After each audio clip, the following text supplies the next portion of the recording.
Well, despite some farm-friendly provisions inserted into the climate change bill in the House, the legislation still faces plenty of opponents in the Senate. Chief of those, Oklahoma Senator Jim Inhofe, a longtime critic of the science of global warming. Senator Inhofe is often derided for stances that many in the scientific community say are just indefensible. Yet, despite such criticism, Oklahoma's senior senator's beliefs are unwavering and his opposition to climate change legislation steadfast. That you get systems that move across the Pacific. And in scientific circles, global warming is pretty much considered fact. I think the scientific consensus is that global warming is real and it's most likely human-induced.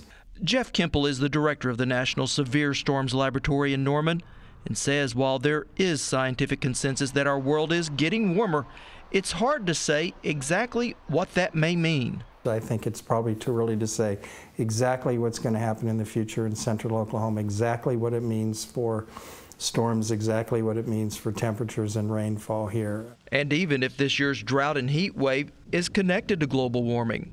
Kevin Clazel is with the University of Oklahoma. The dilemma we face is that if this is truly a global warming from a human standpoint, and many people believe that it is, we're going to have to make some policy decisions now. But there's still so much uncertainty in the science that it's very, very difficult to go out on that limb. And while computer models show our world is warming, Clazel says it hasn't been that long since just the opposite was true. I recall back when I was doing book reports in high school in the 1970s that it was the issue of the coming of the next ice age. Cooling was the rage in the 70s. Oh my gosh, how are we going to live, on this cooler planet? An often forgotten scientific prediction, U.S. Senator Jim Inhofe is quick to remind anyone who will listen. The whole idea is that the alarmists, and I call them the alarmists, the same ones who said back in 1975 that an ice age was coming, we're all going to die, they contend that the weather is getting warmer and has since the turn of the century, and that's due to anthropogenic gases or man-made gases, CO2, methane, and that type of thing. The former chair of the Environment Committee takes pride in having helped defeat similar legislation in 2003 and in 2005 because he believes the effect of global warming is based on a faulty hypothesis.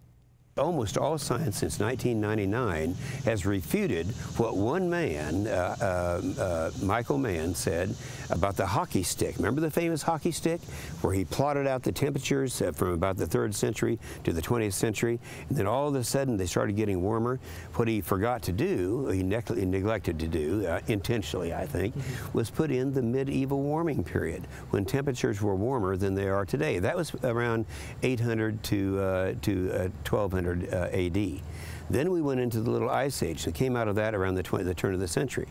Now, if they really believe that there is a relationship between CO2 and climate change, then how can they explain the fact that the largest emission of CO2 in recorded history occurred in the middle and late 40s, and that precipitated a cooling period so severe that the same magazines like Time magazine, who now is trying to scare people into thinking that all the ice is melting and all that, they were writing articles, another ice age is coming, we're all going to die.